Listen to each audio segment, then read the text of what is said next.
So guys, let us discuss 28th November 2015 article over here. Now in this context, the unhealthy defiance, the Maharashtra government, it did not take forward the Supreme Court judgment in implementing the right to livelihood and also right to evocation of dance bar, women. In this context, let us see a small history of this. In 2005, Mumbai Police Act was amended to make the dance bars illegal. 2006, it was objected and it was rejected by the Bombay High Court. It was declared as unconstitutional. And in 2013, the Supreme Court also held this as unconstitutional. Once the Devendra Fadnavis government has come into existence, it wanted to revive this particular ban. And in the process, though the court order is clear towards the government of the day, the government trying to circumvent that through the legislative process. So here, the major issue is about Article 19(1)(g). In India, every citizen can choose vocation of his choice.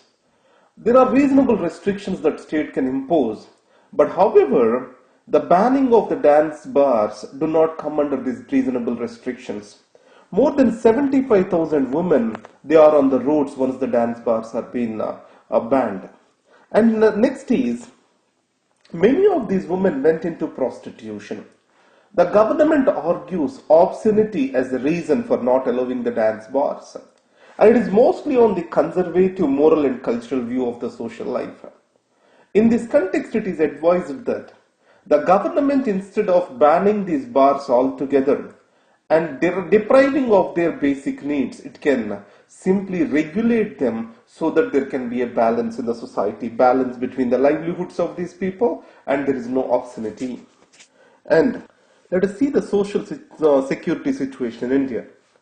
Now, there is one way we have this Atal Pension Yojana, which is providing social security to the old age people. Now, any social security scheme did not do well because of the default on the part of the people or on the part of these beneficiaries to pay their contributions. Now, what the government is contemplating is whatever the subsidies the people are receiving and whatever the benefits the government is giving to them. So at that, they want to deduct the money at the source so that they can contribute it towards the Atal Pension Yojana. So the government on its side also will be contributing around 1,000 to 5,000 rupees. So a monthly pension of 1,000 to 5,000 rupees can be ensured when these people grow into old ages. Now India is facing a unique situation. One way the young population is increasing, on the other way the old population is also increasing. So in this context, the subsidies and the government is providing for various social sector schemes such as MG-Narega. Almost 2.27 lakh crore is spent on subsidies, 2.41 lakh crore on social security schemes.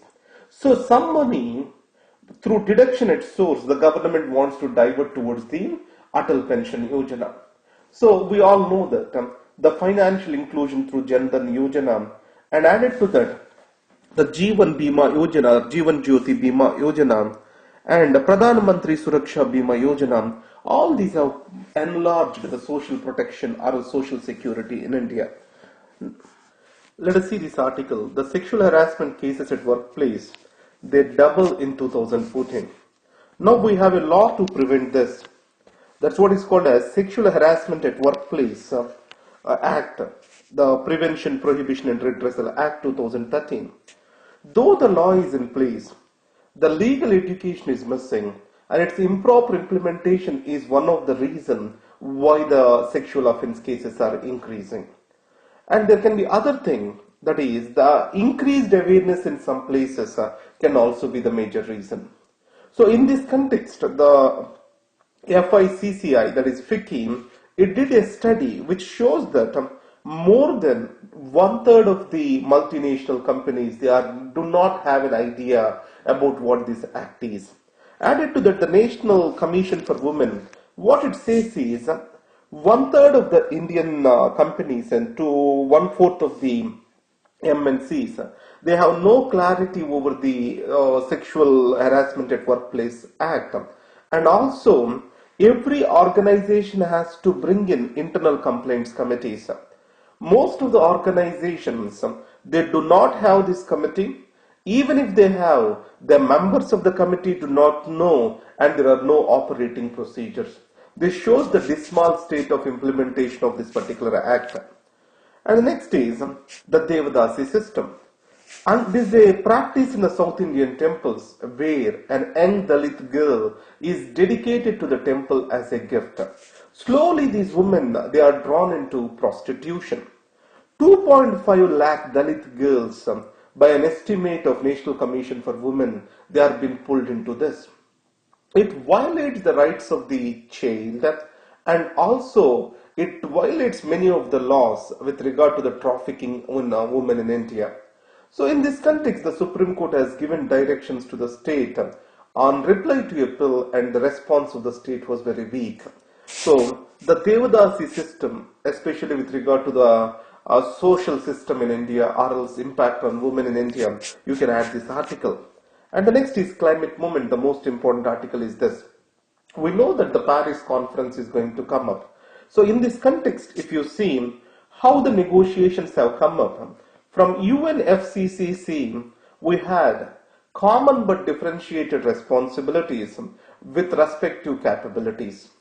That means that there will be one single goal for all the nations together, and Annex 1 countries, that is 37 countries, they have to take the responsibility of the emission cuts because they are historically responsible for these emissions.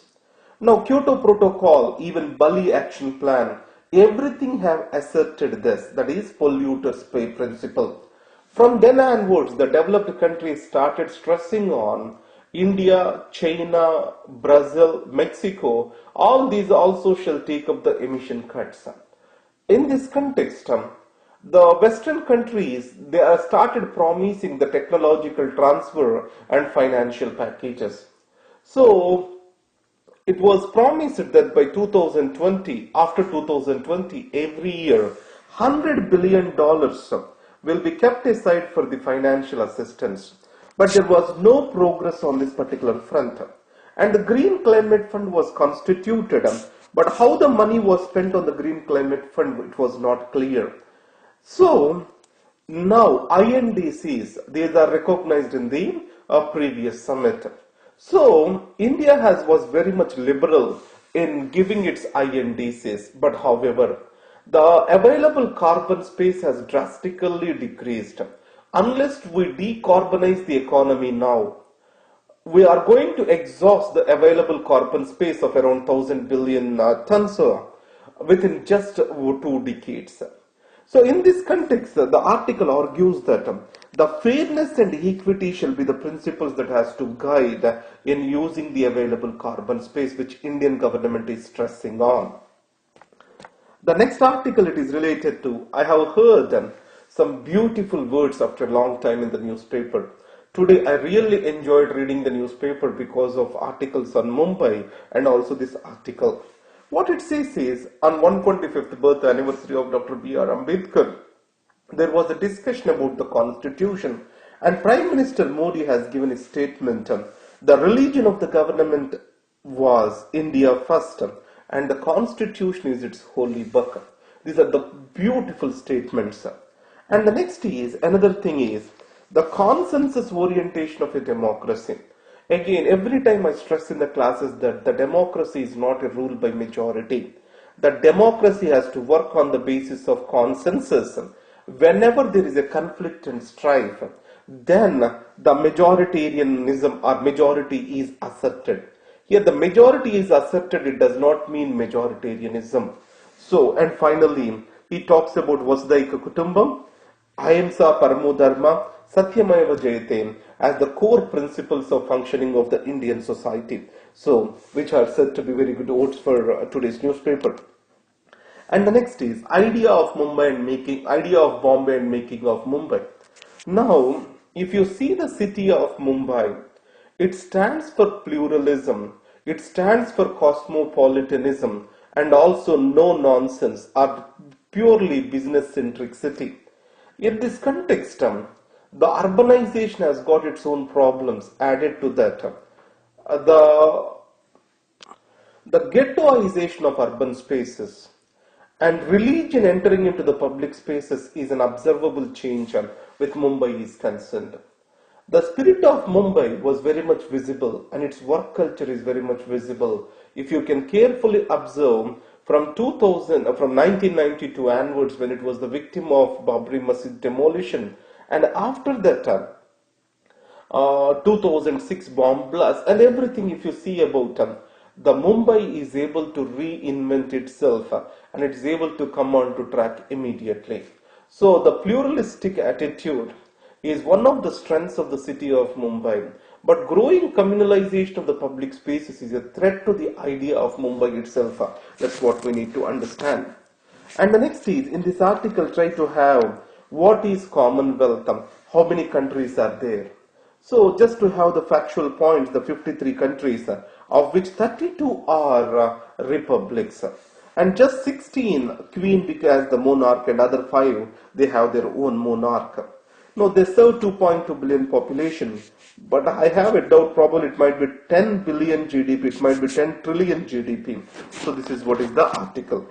Now coming to the interview preparation, these you can store and quote it as examples where the innovation has to benefit the society at large, or a business has to benefit the society at large. It has to solve a critical gap in the society.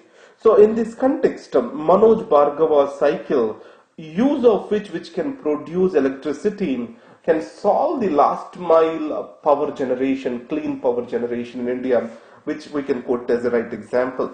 And the second thing is the benefit of diversity, the benefit of idea exchange. If you take about this particular article stands very good. So convention on biodiversity was held in Hyderabad. At that point of time, certain Nagas, they have visited this summit and they were taken to Zahirabad in Telangana state. So the millets grown over there and the procedures have attracted these people. They went back and revived the millets tradition in Naga areas. Most of the northeastern India was dependent on millets, but after Green Revolution, the rice and wheat have replaced the millets. Now the millets are being revived after taking or transferring of the necessary know-how, technology and best practices from Telangana to Nagaland, which you can see it as a very good valid point for your interview to quote as an example. So these are the important articles for today. Thank you very much.